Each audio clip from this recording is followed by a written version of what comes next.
One rapper threw a pen at a reporter for asking invasive pregnancy questions. Another showed up to the Breakfast Club with gifts, but made it clear he wouldn't tolerate any disrespect. These are 9 times rappers flipped out at stupid interviewers. When Birdman walked into the Breakfast Club in 2016, everybody knew something was about to go down. For months, Charlemagne had been running his mouth about Birdman's business, basically treating his name like content for the show. The Breakfast Club kept poking, kept talking, and Birdman wasn't the type to let that slide, so he pulled up. Yes, sir. I want to start this shit off straight, telling all 3 of y'all stop playing with my name. Let's go on there, let's go. Stop playing with my fucking name. Let's do it on camera. The whole studio went silent. You could feel the shift.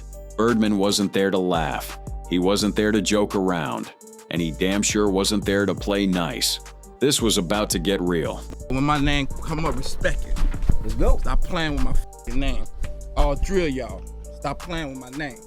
I ain't gonna say it no more. Envy tried to lighten things up, but Birdman wasn't budging. He came to deliver one message, and he was gonna make sure they heard it loud and clear. Tell him, get it off your chest, Birdman. Said it already. I ain't gotta talk no more. Cause I don't understand the angle. Like what? Said it already. So why come here? I did it already. I'm here. So what's happening? I mean, it's all good, but I'm saying, here. why? And I'm here. What's happening? I'm all good. The hosts were confused. If Birdman wasn't gonna talk, why even show up? But that's when things got even more tense. But I'm saying, why come here just to I'm curse here. us What's up? happening, man? I wanted to see you. I wanted to talk to you, your man, in your face. Absolutely. You understand me? I knew a few places you was at. I could have pulled up, but I don't think that was gangster. I wanted to come look you in your face like a man. That shook things up. Birdman could have handled it in the streets, but he chose to come face to face like a man. That's respect, even in the disrespect. When y'all saying my name, put some respect on it. Did you pull up on Ross that way or Trick Daddy? And I'm pulling up on you. Yeah, but I'm the radio guy. Why pull up on the radio guy? Don't act tough with the radio I guy. hate my. Y'all finished or y'all done? I ain't got no more talking. That's right. All right. And just like that, the interview was over. Less than 2 minutes, and Birdman had made hip-hop history.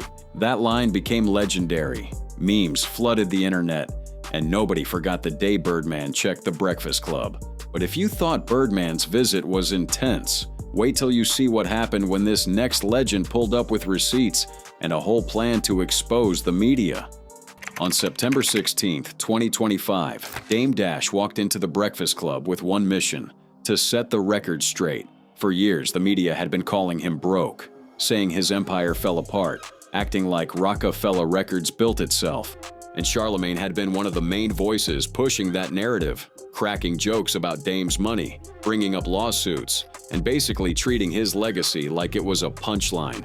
But Dame came prepared. He showed up with gifts for the hosts. He had major announcements ready to drop, and he made it clear from the jump that this wasn't going to be a regular interview. He set boundaries, told them not to interrupt him, and warned them that disrespect wouldn't be tolerated. But you could tell Charlemagne wasn't taking him seriously.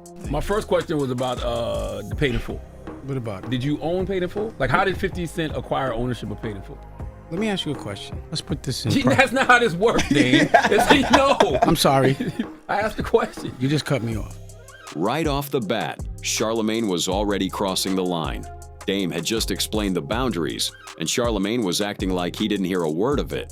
Now, I want you to notice every time you do that. Okay. And they would say I'm bugging if I yell, but please let me complete my sentence. And please don't tell me how we do things. That's going to be a trigger.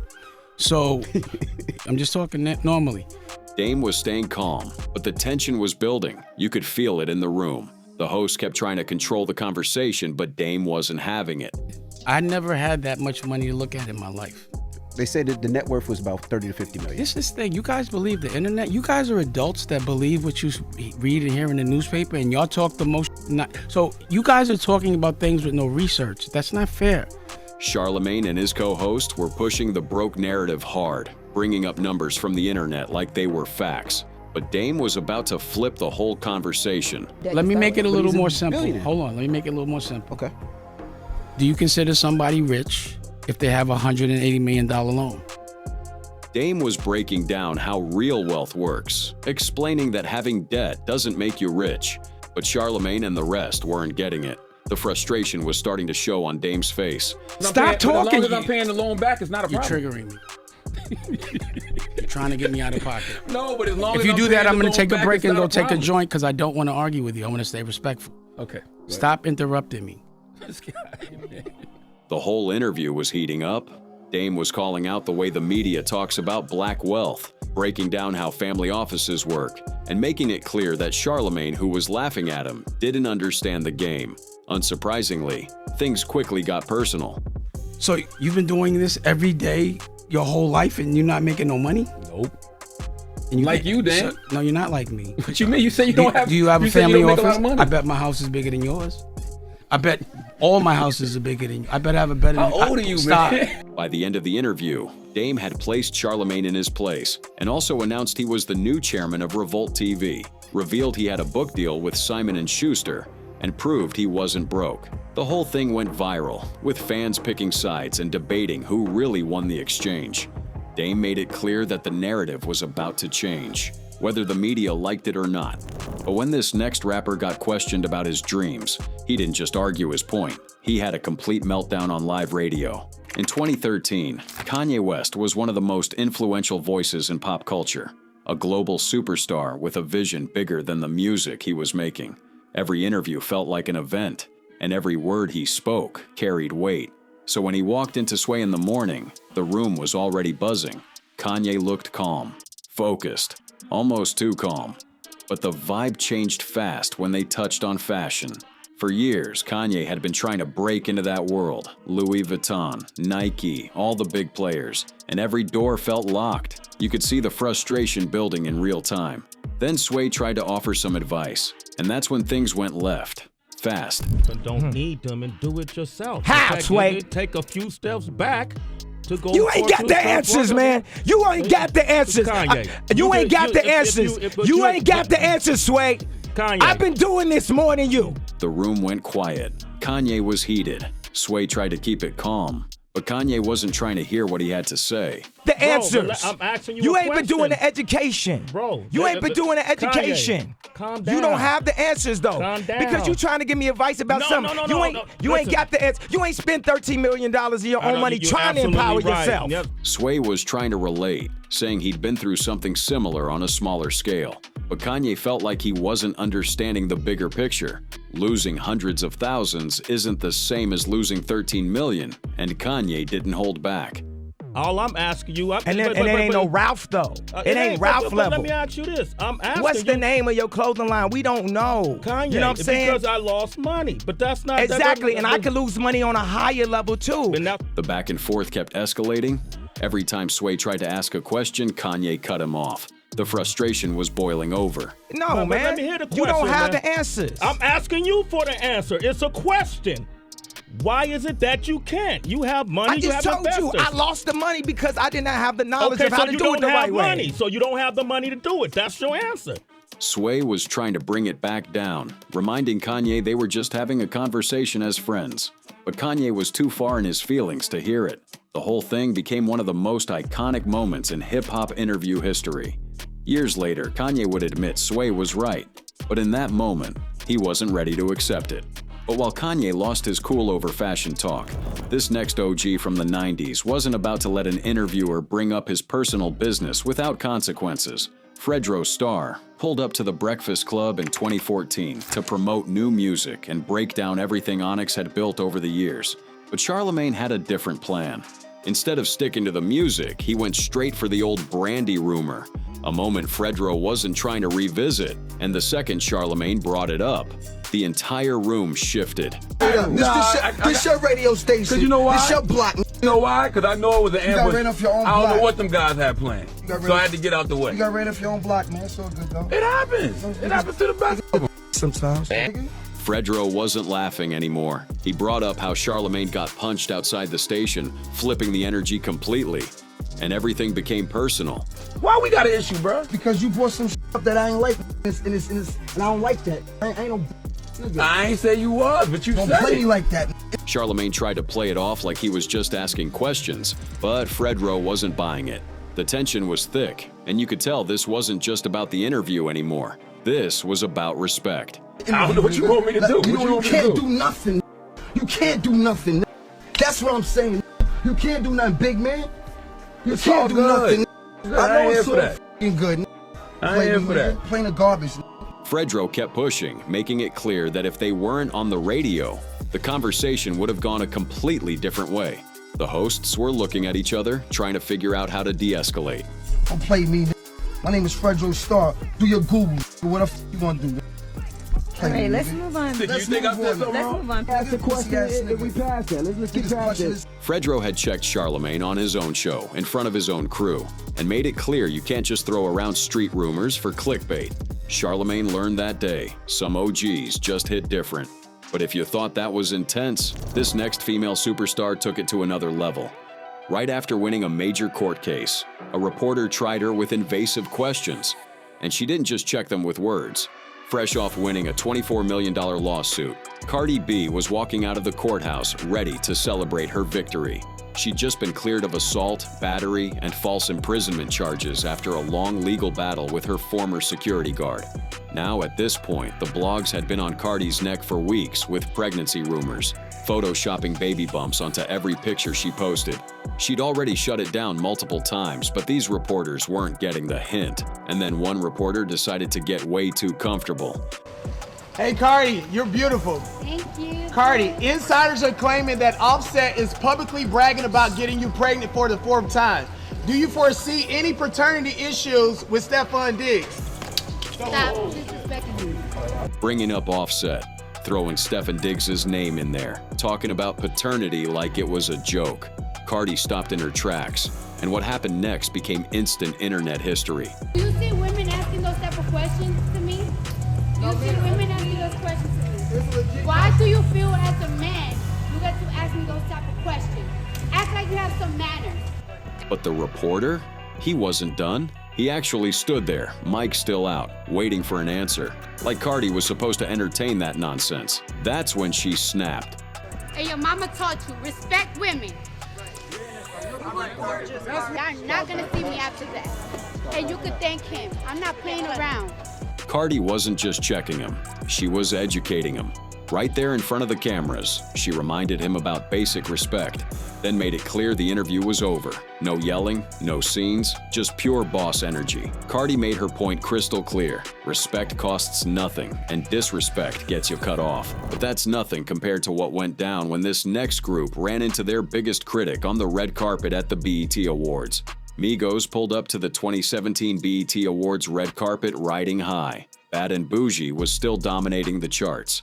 Culture was certified platinum, and they were nominated for Best Group. But then they ran into Joe Budden and DJ Academics from Everyday Struggle. Now Joe had been talking reckless about trap music for months on his show, questioning the artistry, calling it repetitive, and basically acting like the new wave wasn't real hip-hop. Migos knew about it, but they weren't expecting him to try anything on the red carpet. I feel like that's like a running joke with you being left off Bad and Bougie. I ain't left off Bad and Bougie. You think I'm left off Bad and Bougie? Say again? You say I'm left off Bad and Bougie? Academics brought it up like it was a joke. The takeoff got left off Bad and Bougie meme that had been running wild on social media for months. But Takeoff, he wasn't playing along. What'd you say? You say I'm left off Bad and Bougie? Yeah. Do it look like I'm left off Bad and Bougie? What'd you say? Do it look like I'm left off Bad and Bougie? Nah. I mean, that's one thing I like about the group, because ever since when you were in jail, even though you might see one or the other, y'all move as a collective. Takeoff kept repeating the question, making sure everybody heard him. The whole group was getting tight. Offset stepped closer. Quavo's face changed, and suddenly, this wasn't an interview anymore. It was a confrontation. All right, we gotta wrap this up though. Okay. My bad. I be trying to jump. I couldn't wrap hear it up anything then. over there too. Close it. Close it. Hey, listen, man. I wish I could talk to the Migos longer, man. It's one of my favorite groups. Joe tried to wrap it up quick, sensing the tension. Smart move, right? Wrong. I've been covering for so long. I'm glad they succeeded, man. Hey man, you guys are nominated tonight. Have a good show.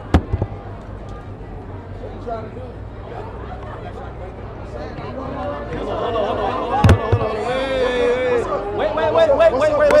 The footage spread like wildfire. That one moment sparked a beef that would play out for years. Diss tracks, social media wars, the whole nine. all because Joe underestimated who he was dealing with. But when this next rapper showed up to a radio station, he walked in ready to shut down the whole interview before it even started. Kodak Black pulled up to Hot 97 in 2018 to promote his album, Dying to Live. And at first, everything was smooth. He was cracking jokes, talking about his come up in Florida, breaking down how his sound came from a different place. Ebro and the crew were keeping it light, asking about his music, his influences, and how he got into the game. But Kodak had been facing serious legal allegations for months, and every single interview he did, someone found a way to bring it up. He thought he was free from it in this interview, until Ebro made his move. You know, looking at all your cases and everything you've been through, and I know the recent one right now is very sensitive, and with respect to, you know, everybody involved in that case, you know, we can't get into details today. But, you know, we take here serious. Ebro was trying to be respectful about it, saying they could talk about it later. But Kodak knew what that meant. They were still putting it out there, still making it part of the conversation. The vibe in the room started to shift. But we hope, you know, to have you back so we can have a deeper conversation about that because, you know, this is a serious topic and we're hearing these stories a lot. Kodak wasn't trying to hear it. This was supposed to be about the music, about the album, about his art, but they just turned it into something else entirely. Then another host tried to switch gears, thinking he could lighten the mood. One thing we were talking about in the show today that for some reason I just have a hunch that you would care about. The idea that landing on the moon was a conspiracy. Kodak, do you believe that our moon landing in 1969 actually took place? That was it. Kodak had enough. After bringing up his legal case, they wanted to talk about conspiracy theories. Kodak saw exactly what was happening. They were treating him like entertainment instead of taking him seriously. I feel like sometimes when like we going through, like y'all be entertained by bullshit. You know what I'm talking about? Mm-hmm. So like change the subject and I'm finna walk out. The energy in the room went cold. Kodak wasn't playing around anymore. He laid it out plain. Change the subject or I'm leaving. No joking, no playing it off. But Ebro didn't take the hint. Well, I was saying, I think... We don't have to talk about nothing else. We could be done right here. All right, I'm going. Say less. That's a bummer. The interview was over. Ebro and the crew were left sitting there, stunned, trying to figure out what just happened. But Kodak had made his point. Meanwhile, when this next rapper showed up to confront a media personality who'd been trolling him for years, he came ready to expose everything live on camera. Soulja Boy walked into the Everyday Struggle studio in 2019 with a chip on his shoulder. He'd been going viral for weeks, claiming he invented everything from rap to digital distribution, and now he was ready to take on Academics face to face. The thing is, these two had history, so when Soulja finally showed up to the studio, everybody knew it was about to get intense. So I'm the hottest rapper in the game, my Nah, nigga. you now though, but like you kind of lit out Who here. hotter than me right now? I'm gonna tell you who once we start the show. You got who some hotter on than your you. chin. You got some on your chin. Right off the bat, Soulja came in swinging. No handshakes, no pleasantries, just straight disrespect. Academics tried to laugh it off, but Soulja wasn't joking. Why you think Academics sitting here right now? I'm the reason Academics sitting there. Nah, hold on. We Yo. No. Okay. Before, when I was beefing with Chris Brown and Migos, this made 20, 30 videos on me in 1 day, 2 days. Soulja was letting everybody know that Academics built his whole platform off covering his beefs, and he wasn't wrong. Back when Soulja was going at Chris Brown and Migos, Academics' channel was blowing up with content. I'm the first biggest rapper to shout this out, bro. Before me, nobody respected Academics in the rap game. I know all the rappers. None of these. I'm the first.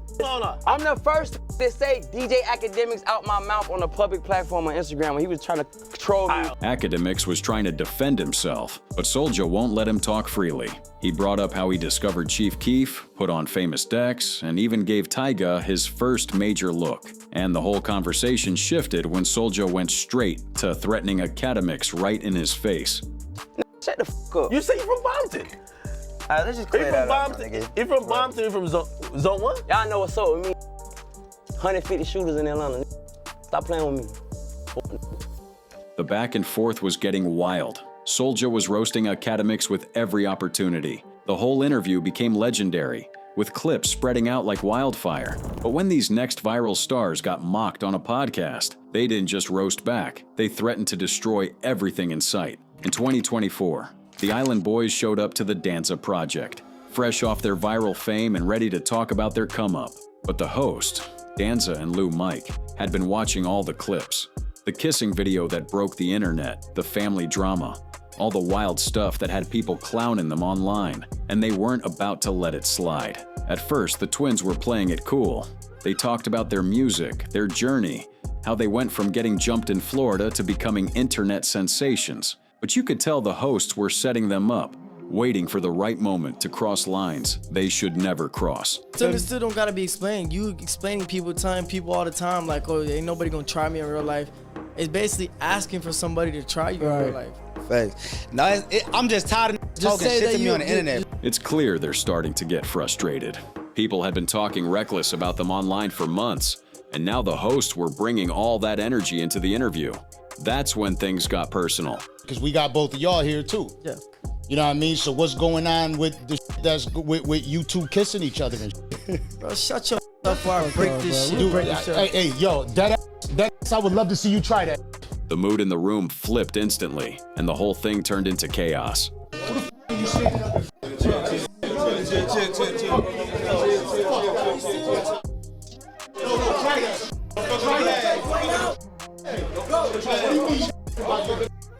Danza was trying to calm things down, explaining that the world wanted answers, but the twins weren't hearing it. They'd been dealing with mockery for too long, and now they were face to face with people who wanted to keep it going. The tension kept building.